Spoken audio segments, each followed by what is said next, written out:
Good morning विद्यार्थी मित्रांनो. मागच्या तासाला आपण पुरवठा प्रकरणामध्ये खर्चाविषयीच्या संकल्पना बघत होतो. त्याच्यामध्ये एकूण खर्च, सरासरी खर्च आणि सीमांत खर्च या तिन्ही संकल्पना पाहिलेल्या होत्या.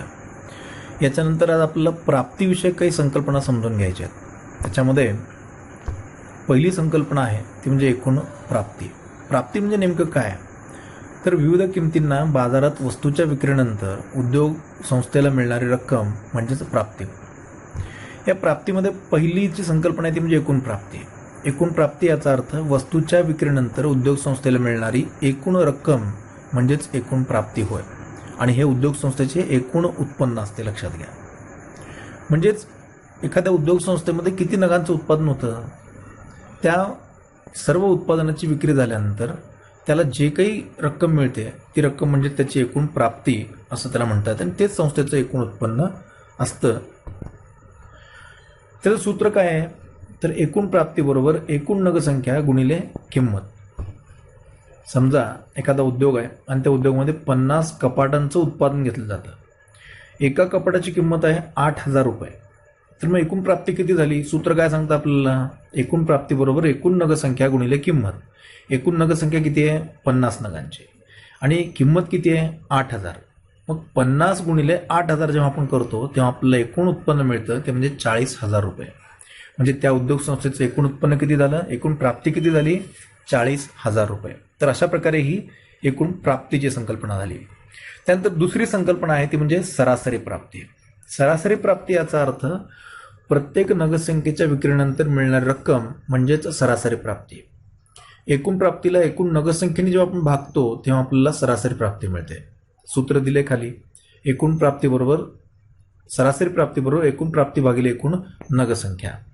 आणि ही संकल्पना जर तुम्ही पुस्तकामध्ये बघत असाल तर तिथं सूत्र चुकलेलं आहे. एकूण प्राप्तीच्या जागी एकूण खर्च असा उल्लेख झालेला आहे. काय झालंय, 12वीच्या पुस्तकामध्ये हे यावर्षी तुमचं पहिलंच वर्ष आहे आणि सगळ्या लॉकडाऊनचा काळ होता. त्याच्यामुळं सगळ्या घाई गडबडीमध्ये पुस्तकामध्ये काही प्रिंट मिस्टेक झालेले आहेत. मी त्यावेळेस तुम्हाला सांगत जाईन. इथं एक प्रिंट मिस्टेक आहे आणि मागणीची लवचिकता या प्रकरणामध्ये देखील रेषीय पद्धत जी आहे तर तिथं देखील त्याचं स्पष्टीकरण करत असताना काही चुका झालेल्या आहेत. त्यामुळे पुस्तक जर तुम्ही वाचत असाल तर पहिल्यांदा लेक्चर व्यवस्थित समजून घ्या त्या टॉपिकवरचे आणि मगच त्या पुस्तकातलं वाचन करा. नाहीतर थोडंसं कन्फ्युजन होईल किंवा काही शंका असल्यास कधीही फोन करा मला. तर ही झाली सरासरी प्राप्ती. म्हणजेच एकूण प्राप्तीला एकूण नगसंख्येने जेव्हा भागतो तेव्हा आपल्याला सरासरी प्राप्ती मिळते. आता उदाहरण बघा. समजा एखाद्या उद्योग संस्थेमध्ये 50 कपाटांचं उत्पादन होतं ते विकल्यानंतर त्याला एकूण 40,000 रुपये मिळतात. मग आपण सरासरी प्राप्ती कशी काढणार? सूत्र काय सांगतं आपल्याला? सरासरी प्राप्ती बरोबर एकूण प्राप्ती भागिले एकूण नगसंख्या. म्हणजेच aggregate revenue is equal to TR divide by TQ. म्हणजेच एकूण प्राप्ती किती? 40,000 रुपये आणि नगसंख्या किती? 50. या दोन्हीचा भागाकार करा, उत्तर येतं 800 रुपये. म्हणजेच सरासरी प्राप्ती झाली 800 रुपये. याच्यानंतर शेवटची संकल्पना ती म्हणजे सीमांत प्राप्ती. सीमांत प्राप्ती याचा अर्थ एका जादा नगसंख्येच्या विक्रीनंतर एकूण प्राप्तीत झालेली निव्वळ वाढ म्हणजेच सीमांत प्राप्ती होय. सीमांत प्राप्ती काढण्याचं सूत्र आहे अधिक एक नगसंख्येच्या विक्रीनंतरची प्राप्ती वजा एकूण प्राप्ती. समजा 50 कपाटांचं आपण जेव्हा उत्पादन करतो तेव्हा आपल्याला 40,000 रुपये उत्पन्न मिळतं, एकूण उत्पन्न. आपण जर 51 कपाटांचं उत्पादन केलं तर आपल्याला मिळतात 40,800 रुपये. म्हणजे एकाच कपाटाचं उत्पन्न आपण जेव्हा वाढवतो तेव्हा आपल्याला एकूण उत्पन्नामध्ये कितीची भर पडली? तर 40,800 रुपये एकूण उत्पन्न मिळालं. मग सूत्र काय सांगतं? सीमांत प्राप्ती बरोबर अधिक एक नगसंख्येच्या विक्रीनंतरची प्राप्ती वजा एकूण प्राप्ती. ती सगळी आकडेवारी घाला. म्हणजे अधिक एक नगसंख्येच्या विक्रीनंतर आपल्याला किती मिळाले? 40,800 रुपये. आणि एकूण प्राप्ती किती होती आधी? 40,000 रुपये. त्या दोन्हीची वजाबाकी करा, उत्तर येतं 800. म्हणजे 800 रुपये ही आपली सीमांत प्राप्ती झाली. तर अशा प्रकारे या प्राप्तीच्या बाबतीत एकूण प्राप्ती, सरासरी प्राप्ती आणि सीमांत प्राप्ती या 3 संकल्पना सांगितल्या गेलेल्या आहेत. इथं हे तुमचं प्रकरण संपतं. तर तुम्ही एक काम करायचं आहे की आता हे जे काही पुरवठ्याचं प्रकरण तुम्ही पाहिलेलं आहात ते पूर्ण प्रकरण एकदा वाचून घ्या. फक्त सरासरी प्राप्ती वाचत असताना त्याचं सूत्र तेवढं लक्षात ठेवा की ते प्रिंट मिस्टेक झालेलं आहे. एकूण प्राप्ती एकूण खर्च असं तिथं लिहिलेलं आहे, तर तिथं एकूण प्राप्ती असं वाचायचं आहे तुम्हाला. आणि या धड्याखाली जे काही स्वाध्याय दिलेला आहे तो सगळा स्वाध्याय तुम्ही तुमच्या वहीमध्ये सोडवून घ्यायचा आहे. मी देखील तुम्हाला फ्रिक्वेंटली म्हणजे मधून तुम्हाला त्याच्यावर वेगवेगळ्या प्रकरणावर टेस्ट घेत आहे. मागे मी एकदा 10 मार्काच्या 2 टेस्ट घेतल्या आहेत, पण त्याचा रिस्पॉन्स मला पाहिजे तसं मिळत नाही. सर्वच विद्यार्थी ती टेस्ट सोडवत नाही आहेत. तुम्हाला जर काही शंका असतील, काही अडचणी असतील तर मला विचारा, पण जास्तीत जास्त विद्यार्थ्यांनी किंवा सर्वच्या सर्व विद्यार्थ्यांनी ही टेस्ट सोडवण्याचा प्रयत्न करा. तर आपण इथे थांबतोय. ह्याच्या खाली जो काही स्वाध्याय दिलेला आहे पुरवठा प्रकरणाच्या, तो सर्व स्वाध्याय तुमच्या वहीमध्ये पाहिजे. आणि या प्रत्येक टॉपिकवर मी आता जे काही लेक्चर दिले ते सगळे पॉईंट्स, त्याचे नोट्स तुमच्या वहीमध्ये मला पाहिजेत. कॉलेज सुरू झालं की मी पहिल्यांदा तुमच्या सगळ्या वह्या चेक करणार आहे. सगळ्या प्रकरणाचे नोट्स तुमच्या वहीमध्ये आहेत की नाही, सर्व प्रकरणाचे स्वाध्याय तुमच्या वहीमध्ये आहेत की नाही ते मला पाहिजे. तर त्यामुळे ते सगळं काही तुमच्या वहीमध्ये असणं गरजेचं आहे, ते पूर्ण करून घ्या. विद्यार्थी मित्रांनो, आज आपण नवीन प्रकरणाला सुरुवात करतोय, ते म्हणजे प्रकरण 5वे, बाजाराचे प्रकार. प्रथमतः बाजार म्हणजे काय हे आपल्याला बघावं लागेल. तर बाजाराचा सर्वसामान्य अर्थ म्हणजे सर्वसामान्य लोकांना जर आपण बाजार म्हणजे काय विचारलो तर त्यांना जो अभिप्रेत असतो तर तो अर्थ म्हणजे बाजार म्हणजे विशिष्ट ठिकाणी किंवा विशिष्ट स्थळ होय की जिथे वस्तू व सेवांची खरेदी विक्री केली जाते. म्हणजे बाजार म्हणजे काय, तर असं एखादं विशिष्ट ठिकाण किंवा असे एखादं विशिष्ट स्थळ की जिथं विविध वस्तू आणि सेवांची खरेदी आणि विक्री होते, तो म्हणजे बाजार असं सर्वसामान्यपणे त्याचा अर्थ घेतला जातो व्यावहारिक भाषेमध्ये. पण अर्थशास्त्रीय दृष्टिकोनातून जर आपण बघितलं तर बाजार म्हणजे एक विशिष्ट ठिकाण नसून अशी व्यवस्था की ज्यामध्ये विक्रेते व ग्राहक प्रत्यक्ष किंवा अप्रत्यक्षरित्या एकमेकांच्या संपर्कात येतात आणि वस्तू व सेवांची देवाणघेवाण करतात. इथं 2 याच्यामध्ये अर्थ लपलेले आहेत बघा. एक म्हणजे बाजार म्हणजे असं एखादं विशिष्ट ठिकाण नसून ते एक विशिष्ट ठिकाण नाही आहे, तर ती अशी एक व्यवस्था आहे. कशी व्यवस्था आहे की ज्यामध्ये ग्राहक आणि विक्रेते यांच्यामध्ये प्रत्यक्ष किंवा अप्रत्यक्षरित्या एकमेकांच्या संपर्कात येतात. आता तुम्ही बाजारपेठेमध्ये जेव्हा जाता, भाजी घ्यायला जाता, कपड्यांच्या मार्केटमध्ये जाता, पुस्तकांच्या मार्केटमध्ये जाता किंवा भांड्यांच्या मार्केटमध्ये जाता, जिथं काही जाता, इलेक्ट्रॉनिक वस्तूच्या मार्केटमध्ये जाता, तेव्हा तिथं काय दिसतं तुम्हाला, ग्राहक आणि विक्रेते यांच्यामध्ये प्रत्यक्ष संबंध आलेला असतो. ते प्रत्यक्ष एकमेकांच्या समोर येतात, एकमेकांशी प्रत्यक्ष व्यवहार करतात. पण दुसराही एक प्रकार नवीन अस्तित्वात आलेला आहे, तो म्हणजे ऑनलाईन शॉपिंग आता आलेला आहे. जसं ॲमेझॉन आहे, फ्लिपकार्ट आहे, स्नॅपडील आहे, अशा अनेक प्रकारच्या वेगवेगळ्या साईट्स आज उपलब्ध आहे की जिथं आपण ऑनलाईन खरेदी विक्री वस्तूंची किंवा सेवेची खरेदी करू शकतो. मग अशा ठिकाणी ग्राहक आणि विक्रेते एकमेकांच्या समोर प्रत्यक्षपणे येतात का, तर येत नाहीत, ते अप्रत्यक्षरित्या येत असतात. म्हणूनच बाजार म्हणजे असं एखादं विशिष्ट ठिकाण नाही, तर ती अशी व्यवस्था आहे की जिथं ग्राहक आणि विक्रेते प्रत्यक्ष किंवा अप्रत्यक्षरित्या एकमेकांच्या संपर्कात येतात आणि वस्तू व सेवांची देवाणघेवाण करतात. त्याला बाजार म्हणायचं. त्यानंतर अर्थशास्त्रामध्ये बाजाराची एक व्याख्या प्राध्यापक ऑगस्टिन कुर्नो नावाच्या अर्थशास्त्रज्ञांनी केलेली आहे. त्यांच्यामध्ये ज्या ठिकाणी वस्तूची खरेदी विक्री केली जाते अशी एखादी विशिष्ट जागा म्हणजे बाजार नसून असा संपूर्ण भूप्रदेश की ज्यात खरेदीदार म्हणजेच ग्राहक आणि विक्रेते यांचा परस्पराशी इतका जवळचा संबंध असतो की ज्यामुळे एकाच वस्तूची किंमत सर्वत्र सहज आणि लवकर समान होण्याची प्रवृत्ती असते. म्हणजे त्यांना देखील हाच अर्थ अभिप्रेत आहे. ते म्हणतात की बाजार म्हणजे अशी एखादी विशिष्ट जागा नाही आहे की जिथं वस्तू आणि सेवांची खरेदी विक्री केली जाते, तर असा संपूर्ण भूप्रदेश की जिथं ग्राहक आणि विक्रेते यांचा एकमेकाशी इतका जवळचा किंवा घनिष्ठ संबंध असतो की एकाच वस्तूची किंमत सर्वत्र सहज आणि लवकर समान होण्याची प्रवृत्ती असते, असं ठिकाण म्हणजे बाजार. असा संपूर्ण भूप्रदेश म्हणजे बाजार असं त्यांनी म्हटलेलं आहे. थोडक्यात काय आहे, तर बाजार म्हणजे काय की जिथं विविध वस्तू आणि सेवांची खरेदी विक्री करणारा असा एखादा विशिष्ट भूप्रदेश असतो आणि जिथं ग्राहक आणि विक्रेते यांच्यामध्ये इतका जवळचा संबंध असतो की एकाच प्रकारची वस्तू विकणारे जे काही विक्रेते असतील तर त्यांच्यामध्ये त्या वस्तूची किंमत लगेच समान होते, फार लवकर ती प्रक्रिया होऊन जाते. असं ठिकाण म्हणजे बाजार, असा भूप्रदेश म्हणजे बाजार असं प्राध्यापक कुर्नो म्हणतात. याच्यानंतर आपल्याला बाजाराचं वर्गीकरण बघायचं आहे. बाजाराचं प्रामुख्यानं 3 गटामध्ये वर्गीकरण केलं जातं. एक स्थळानुसार, दुसरा आहे काळानुसार आणि तिसरा आहे स्पर्धेनुसार. तर काळानुसार जे वर्गीकरण केलं जातं त्याचे परत 3 प्रकार सांगितले जातात. ते म्हणजे स्थानिक बाजारपेठ, त्यानंतर राष्ट्रीय बाजारपेठ आणि आंतरराष्ट्रीय बाजारपेठ.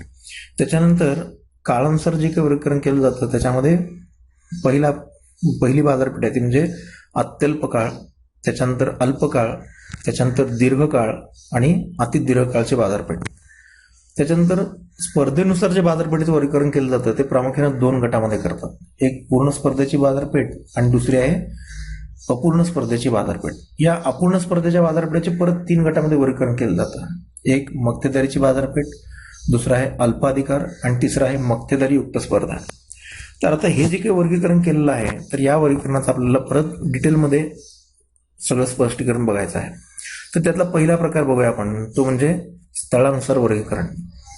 स्थळानुसार जे काही बाजारपेठेचं वर्गीकरण केलं जातं त्याच्यामध्ये 3 प्रकार आपण बघितले आत्ताच. ते म्हणजे स्थानिक बाजारपेठ, त्याच्यानंतर राष्ट्रीय बाजारपेठ आणि आंतरराष्ट्रीय बाजारपेठ. त्यातली पहिली बाजारपेठ म्हणजे स्थानिक बाजारपेठ.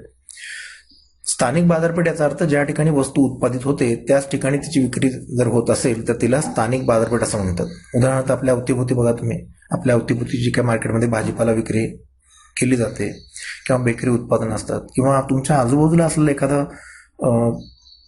भेळ विक्रेता असेल, एखादा वडापाव विकणारा असेल, तर याचं उत्पादन कुठं होतं? स्थानिक लेवलला होतं आणि त्याची विक्री देखील त्याच ठिकाणी होत असते. तर याला आपण स्थानिक बाजारपेठ असं म्हणूया.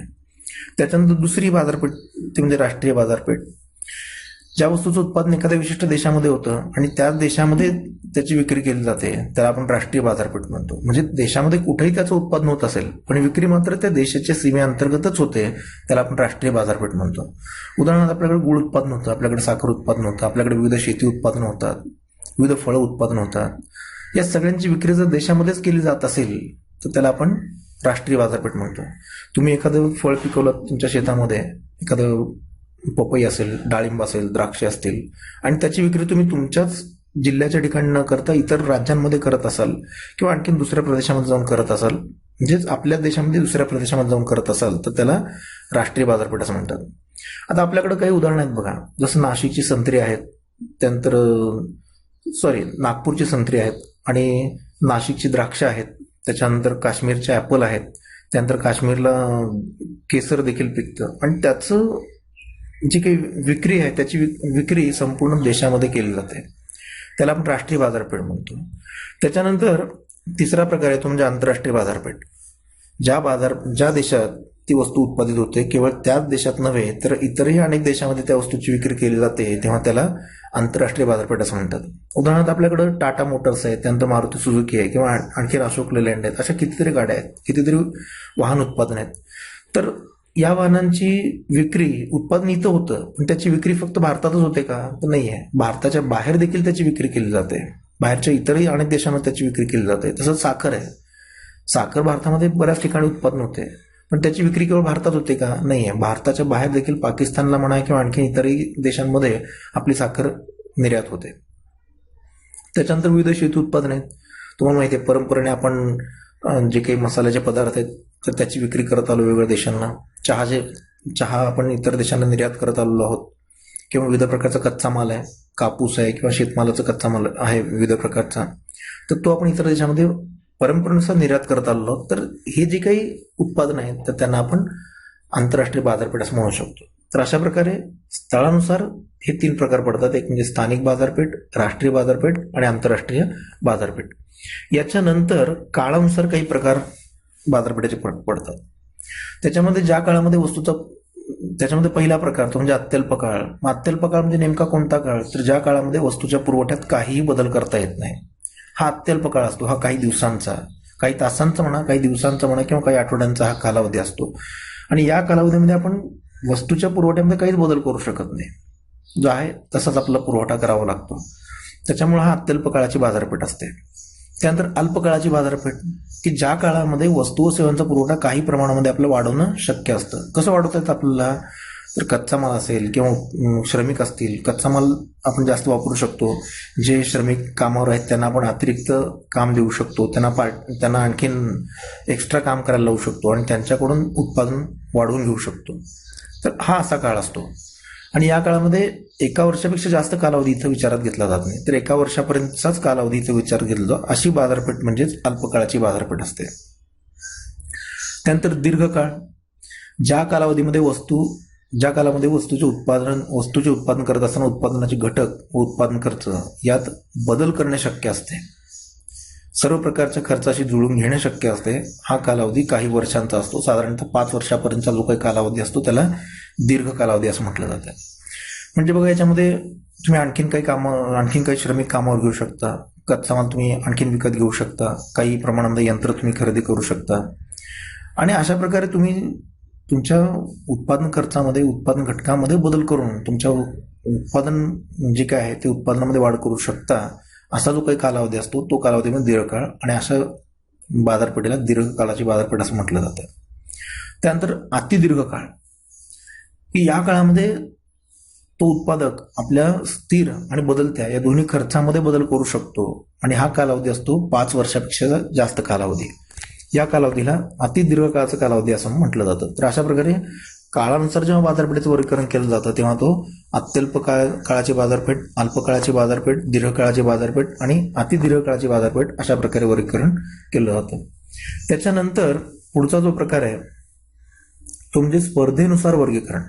आणि स्पर्धेनुसार वर्गीकरण करत असताना आपण पाहिलं की 2 प्रकारे स्पर्धेनुसार वर्गीकरण केलं जातं प्रमुख 2 गटामध्ये. ते म्हणजे पूर्ण स्पर्धा आणि दुसरा आहे अपूर्ण स्पर्धा. तर त्यातला पहिला प्रकार बघूया, तो म्हणजे पूर्ण स्पर्धा. पूर्ण स्पर्धेची संकल्पना मिसेस जोन रॉबिन्सन यांनी मांडली. त्यास म्हणतात की जेव्हा प्रत्येक उत्पादकाच्या उत्पादनाकरता असलेली मागणी ही पूर्णतः लवचिक असते तेव्हा पूर्ण स्पर्धा अस्तित्वात असते. याचा अर्थ नेमका काय?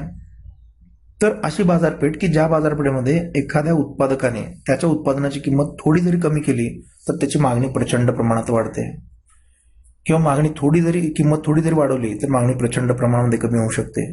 अशी अवस्था ज्या बाजारपेठेमध्ये आपल्याला दिसून येते ती बाजारपेठ म्हणजेच पूर्ण स्पर्धेची बाजारपेठ असं म्हटलं जातं. परंतु हा बाजारपेठेचा एक आदर्श आणि काल्पनिक प्रकार आहे. अशी बाजारपेठ आपल्या जगाच्या कोणत्याही देशामध्ये पाहायला मिळत नाही वास्तवामध्ये. या पूर्ण स्पर्धेची जी बाजारपेठ आहे त्या बाजारपेठेची काही वैशिष्ट्य आहेत. त्यातलं पहिलं वैशिष्ट्य आहे ते म्हणजे असंख्य ग्राहक व असंख्य विक्रेते. पूर्ण स्पर्धेच्या बाजारपेठेमध्ये ग्राहकांची संख्या ही असंख्य असते. मी काय म्हणतो हे लक्षात घ्या, असंख्य असं म्हणालो मी. म्हणजे एक असते का? नाही. अनेक असते का? नाही. तर असंख्य असते. असंख्य म्हणजे नेमकी किती? तर ती संख्येमध्ये आपण मोजूच शकत नाही. तुम्ही जर आकाशामध्ये बघितलात संध्याकाळच्या वेळेस किंवा रात्रीच्या वेळेस तर तुम्हाला असंख्य असे चांदण्या दिसतात, तारे दिसतात. त्यांचे मोजमाप तुम्हाला करता येतं का? करताच येत नाही. किंवा समुद्रामध्ये किती थेंब पाणी आहे असं जर तुम्हाला कोणी विचारलं तर तुम्ही सांगू शकाल का? सांगू शकत नाही. तर एवढी मोठ्या प्रमाणामध्ये पूर्ण स्पर्धेच्या बाजारात ग्राहक आणि विक्रेत्यांची संख्या असते. आणि त्याच्यामुळे कुठलाही एखादा वैयक्तिक ग्राहक आपली मागणी बदलून वस्तूची किंमत बदलू शकत नाही, किंवा कोणताही एखादा वैयक्तिक विक्रेता आपल्या वस्तूचा पुरवठा बदलून त्या वस्तूची किंमत बाजारामध्ये बदलू शकत नाही. म्हणजे अशा प्रकारे असंख्य ग्राहक आणि विक्रेते या बाजारपेठेमध्ये असून दोघंही वैयक्तिक मागणी आणि पुरवठ्यामध्ये बदल करून त्या वस्तूची किंमत बदलू शकत नाही. अशा अवस्था बाजारपेठेमध्ये असते. हे त्याचं पहिलं वैशिष्ट्य आहे. त्यानंतर दुसरं वैशिष्ट्य ते म्हणजे या बाजारपेठेमध्ये ज्या वस्तू विक्रीसाठी आलेल्या असतात त्या सर्व वस्तू एकजिन्सी असतात. म्हणजेच ज्या वस्तू या बाजारपेठेमध्ये उपलब्ध असतात विक्रीसाठी त्या वस्तू रंग, रूप, आकार, चव, वजन आणि वेष्टन या सर्व बाबतीत त्यासारख्या असतात. म्हणजे उदाहरणार्थ बघा, तुम्ही पार्लेचा एक पुडा घेतला जो काही 5 रुपयाला 10 रुपयाला पुडा असतो. तो पुडा तुम्ही भारतात कुठेही गेलात देशभरामध्ये तर तो 5 रुपयाचा पुडा कुठेही गेला तरी तसाच दिसतो. रंग, रूप, आकार, चव, वजन आणि वेष्टन. किंवा एखादं कॅडबरी डेअरी मिल्क चॉकलेट घेतलात तुम्ही, एक 20 रुपयाचं चॉकलेट घेतलात तर 20 रुपये किमतीचं डेअरी मिल्कचं चॉकलेट तुम्ही महाराष्ट्रात घ्या किंवा गुजरातमध्ये घ्या किंवा आणखीन भारतामध्ये कुठेही घ्या, ते तुम्हाला रंग, रूप, आकार, चव, वजन आणि वेष्टन या बाबतीत सारखं आढळणार आहे. तर अशा पद्धतीने या पूर्ण स्पर्धेच्या बाजारपेठेमध्ये ज्या वस्तू विक्रीसाठी आलेल्या असतात त्या पूर्णपणे एकजिन्सी असतात. हे त्याचं वैशिष्ट्य आहे. त्याच्यानंतर तिसरं वैशिष्ट्य ते म्हणजे मुक्त प्रवेश आणि मुक्त निर्गमन. या बाजारपेठेमध्ये जे काही उत्पादक विक्रेते असतात त्यांना असं वाटलं की आपण प्रस्थापित बाजारपेठेमधून बाहेर पडावं, आपण जे काही उत्पादन करत आहोत ते उत्पादन बंद करावं आणि दुसरं काहीतरी उत्पादन सुरू करावं. ते कधी करू शकतात. म्हणजे त्यांना कधीही निर्गमन करता येतं, कधीही ती बाजारपेठ सोडून ते बाहेर जाऊ शकतात. किंवा एखाद्या विक्रेत्याला असं वाटलं, एखाद्या उत्पादकाला असं वाटलं की आपण आता काहीतरी नवीन उत्पादन करावं, तर त्यालाही तिथं काही अडचण नसते, त्यालाही कधीही त्या बाजारपेठेमध्ये प्रवेश करता येऊ शकतो. उदाहरणार्थ समजा आता जिओचे जे मालक आहेत अंबानी, त्यांना असं वाटलं की आता आपण टेलिकम्युनिकेशनचं उत्पादन आहे, जी काही सेवा आहे त्यांची, ती सेवा बंद करावी आणि आता आपण काहीतरी गाड्यांचं उत्पादन करावं. ती कधी करू शकतात. त्यांना अशा पूर्ण स्पर्धेच्या बाजारपेठेमध्ये कोणतंही बंधन असणार नाहीये. किंवा टाटांना असं वाटलं की आता आपण गाड्यांचं उत्पादन बंद करावं आणि बुटांचं उत्पादन करावं बाटाप्रमाणे, ते करू शकतात. त्यांनाही कुठलंही बंधन या बाजारपेठेमध्ये असणार नाहीये. तर अशा प्रकारचं वातावरण म्हणजेच मुक्त आगमन आणि मुक्त निर्गमन या बाजारपेठेमध्ये असतं. त्यानंतर पुढचं वैशिष्ट्य ते म्हणजे या बाजारपेठेमध्ये ज्या काही वस्तू विक्रीसाठी आलेल्या असतात त्या सर्व वस्तूंची किंमत एकच असते. साहजिक आहे, वस्तू एक एजन्सी आहेत. कुठलाही एखादा ग्राहक, कोणता एखादा विक्रेता हा वैयक्तिक मागणी आणि पुरवठ्यामध्ये बदल करून वस्तूच्या किमतीवर प्रभाव पाडू शकत नाही. आणि वस्तू एक एजन्सी असतात, त्याच्यामुळे रंगरूप, आकार, चव, वजन या सगळ्या बाबतीत सारखे असणार आहेत. आणि त्याच्यामुळे बाजारामध्ये कुठेही गेलात तरी तिथे तुम्हाला त्या वस्तूमध्ये फरक दिसून येत नाही. आणि मुख्य काय आहे, आत्ता तुम्हाला एक लक्षात येते का बघा, आत्ता आपल्या अवतीभोवती ज्या काही वस्तू दिसतात तर त्याच्यामध्ये वस्तू जरी सारखी असेल तरी त्याच्यामध्ये किमतीमध्ये फरक असलेला दिसून येतो आपल्याला. म्हणजे एक जिन्सी नाही, पण पर्यायी वस्तू असल्या की त्याच्यामध्ये किमतीमध्ये फरक असला दिसतो. कारण जाहिरात खर्च आज मोठ्या प्रमाणात करावा लागतो, परंतु या बाजारपेठेमध्ये जाहिरातीचा खर्चच करावा लागत नाही. सगळ्या बाबतीत वस्तू सारख्या आहेत. रंग, रूप, आकार, चव, वजन, वेष्टन या सगळ्या बाबतीत सारख्या आहेत. असंख्य ग्राहक आहेत, असंख्य विक्रेते आहेत. कोणताही ग्राहक, कोणताही विक्रेता त्यांच्या वैयक्तिक मागणी पुरवठ्यामध्ये बदल करून वस्तूची किंमत बदलू शकत नाही. आणि त्याच्यामुळे बाजारामध्ये कुठेही गेलात तरी त्या वस्तूची किंमत तुम्हाला एकच असल्याचं दिसून येतं. त्याच्यानंतर पुढचं वैशिष्ट्य बाजाराचं ज्ञान. या बाजारपेठेमध्ये जे काही ग्राहक असतात, जे काही विक्रेते असतात, या दोहोंनाही बाजारपेठेचं संपूर्ण ज्ञान असतं. म्हणजे ग्राहकाला हे कळत असतं की आपण कोणती वस्तू घ्यायची, त्याच्यामध्ये किती उपयोगिता आहे, ती वस्तू कुठं स्वस्त मिळते वगैरे, हे सगळं त्याला कळत असतं. त्याला किंमत किती द्यायची हेही त्याला कळत असतं. तो आपली सद्सद्विवेक बुद्धी वापरून या बाजारपेठेमध्ये वस्तू आणि सेवांची खरेदी करत असतो. तर विक्रेता असतो, त्या विक्रेत्याला देखील कळतं की उत्पादनाचे घटक आपण कुठून घ्यावेत, कुठला उत्पादनाचा घटक किती दर्जेदार आहे, आपल्या उत्पादनाला किंमत कुठे मिळणार आहे, कशी मिळणार आहे. आणि सर्वच प्रकारचं बाजारपेठेचं ज्ञान या उत्पादकाला असतं, तसंच म्हणजे उत्पादक विक्रेत्याला असतं, तसंच त्या ग्राहकाला देखील असतं. म्हणून पूर्ण स्पर्धेच्या बाजारपेठेमध्ये ग्राहक आणि विक्रेते या दोघांनाही बाजारपेठेचं संपूर्ण ज्ञान असतं, असं वैशिष्ट्य सांगितलं जातं. त्यानंतर उत्पादन घटकांची गतिशीलता. पूर्ण स्पर्धेच्या बाजारपेठेमध्ये जे काही उत्पादनाचे घटक असतात ते घटक पूर्णपणे गतिशील असतात. म्हणजेच एखादा उत्पादनाचा घटक एखाद्या उद्योगामधून बाहेर पडला तर त्याला लगेच दुसरीकडं पूर्ण म्हणजे पूर्वीसारखंच काम उपलब्ध होऊ शकतं. त्याला कोणताही अडथळा निर्माण होत नाही. म्हणजे एका उद्योगामधून एखादा श्रमिक बाहेर पडला की त्याला लगेच दुसऱ्या उद्योगामध्ये काम उपलब्ध असतं. तो कधी बेकार राहत नाही. म्हणजे पूर्ण गतिशील असतात आणि कुठलाही एखादा उत्पादनाचा घटक दुसऱ्या उद्योगामध्ये काम करण्यास तयार असतो. एखाद्या श्रमिकाला तुम्ही एका उद्योगातून दुसऱ्या उद्योगात टाकलात तर तो लगेच तयार होतो. जे काही उत्पादनाचे घटक आहेत ते उत्पादनाचे घटक पूर्णपणे गतिशील असतात. एका उद्योगातून दुसऱ्या उद्योगामध्ये सहजासहजी जाऊ शकतात किंवा जाण्यास ते तयार असतात किंवा वापरता येऊ शकतात. अशी अवस्था या बाजारपेठेमध्ये उत्पादन घटकांच्या बाबतीत असते. त्याच्यानंतर पुढचं वैशिष्ट्य ते म्हणजे वाहतूक खर्चाचा अभाव. मिसेस जॉन रॉबिन्सन म्हणतात की या बाजारपेठेमध्ये उत्पादन संस्था इतक्या जवळ असतात की त्यांना वाहतुकीसाठी खर्चच करावा लागत नाही आणि त्याच्यामुळे या बाजारपेठेमध्ये वाहतूक खर्चाचा अभाव असतो. त्याच्यानंतर शेवटचा तो म्हणजे सरकारी हस्तक्षेप नसतो या बाजारपेठेमध्ये. म्हणजेच निरहस्तक्षेप धोरण सरकारचं असतं. प्रामुख्याने आपल्याला हे पहिल्यांदा विचारात घ्यावं लागेल की मिसेस जॉन रॉबिन्सन यांनी जेव्हा ही संकल्पना मांडली तेव्हा त्या काळामध्ये भांडवलशाही अर्थव्यवस्था संपूर्ण जगामध्ये अस्तित्वात होती आणि त्या काळामध्ये त्यांचे विचार हे त्याला अनुसरून होते आणि म्हणून त्यांचं असं म्हणणं होतं की पूर्ण स्पर्धेच्या बाजारपेठेमध्ये सरकार कोणताही हस्तक्षेप करत नाही.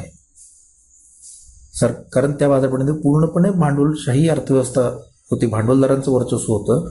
उत्पादन किती करावं, काय करावं तेच ठरवतात आणि ग्राहकाची संख्या असंख्य असते, विक्रेत्याची संख्या असंख्य असते. सरकार कोणतंही त्याच्यावर बंधन घालत नाही त्या बाजारपेठेवर किंवा कुणी किती उत्पादन करावं, त्याची विक्री कुठं करावी, किती किमतीला करावी, काहीही बंधन या बाजारपेठेमध्ये असत नाही.